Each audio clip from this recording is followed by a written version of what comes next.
এক ব্যাংকে ডাকাতি করার সময় ডাকাত দলের সর্দার বন্দুক উঁচিয়ে সবাইকে বলল, কেউ নড়াচড়া করবেন না, টাকা গেলে ব্যাংকের যাবে, কিন্তু জীবন গেলে আপনার। এই কথাটা শোনার পরে সবাই চুপচাপ হাত উঁচু করে দাঁড়িয়ে থাকলো।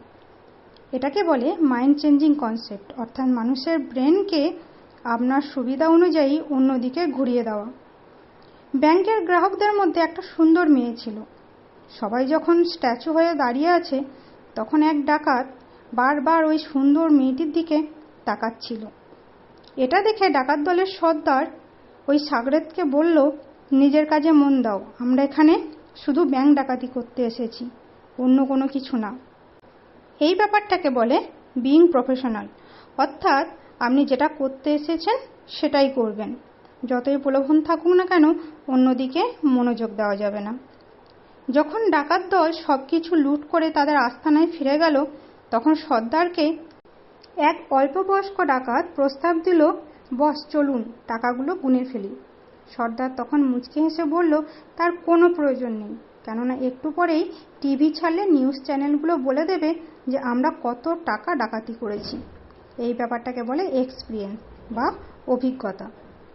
ডাকাতরা চলে যাওয়ার সঙ্গে সঙ্গে ব্যাংকের এক কর্মচারী ছুটে এসে ম্যানেজারকে বলল, তাড়াতাড়ি চলুন, পুলিশকে ফোন করি, ওরা বেশি দূর যেতে পারেনি, এখন খবর দিলে সব কটা ধরা পড়ে যাবে। ব্যাংক ম্যানেজার কর্মচারীকে থামিয়ে দিয়ে বলল, চুপ করে বসে থাকো, আমাদের সুবিধার জন্যই ওই 5 কোটি টাকা ডাকাত দলকে নিয়ে পালিয়ে যেতে দেওয়া উচিত, তাহলে আমরা যে 10 কোটি টাকা গন্ডগোল করেছি তা এই ডাকাতির নামে চালিয়ে দিতে পারবো। এই ব্যাপারটাকে বলে সুইম উইথ দ্য টাইড, অর্থাৎ বিপদেও নিজের বুদ্ধিটাকে কাজে লাগানো। কিছুক্ষণ পর টিভিতে নিউজ দেখালো, ডাকাতির ঘটনায় অমুক ব্যাংকের 20 কোটি টাকা লোপাট। এই কথা শুনে ডাকাতরা তো অবাক, তারা বারবার টাকা গুনেও 5 কোটির বেশি বাড়াতে পারল না।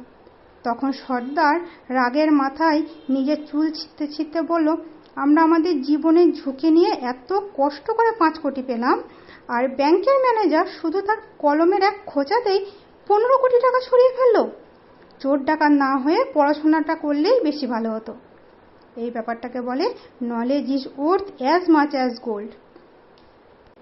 ব্যাংকের ম্যানেজার মন খুলে হাসছে, কেননা তার লাভ 15 কোটি টাকা। 10 কোটি গরমিল করার পরেও সে আরও 5 কোটি টাকা নিজের পকেটে ঢুকিয়েছে। এই ব্যাপারটাকে বলে seizing the opportunity, daring to take risk, অর্থাৎ সুযোগ থাকলে তাকে কাজে লাগানো উচিত।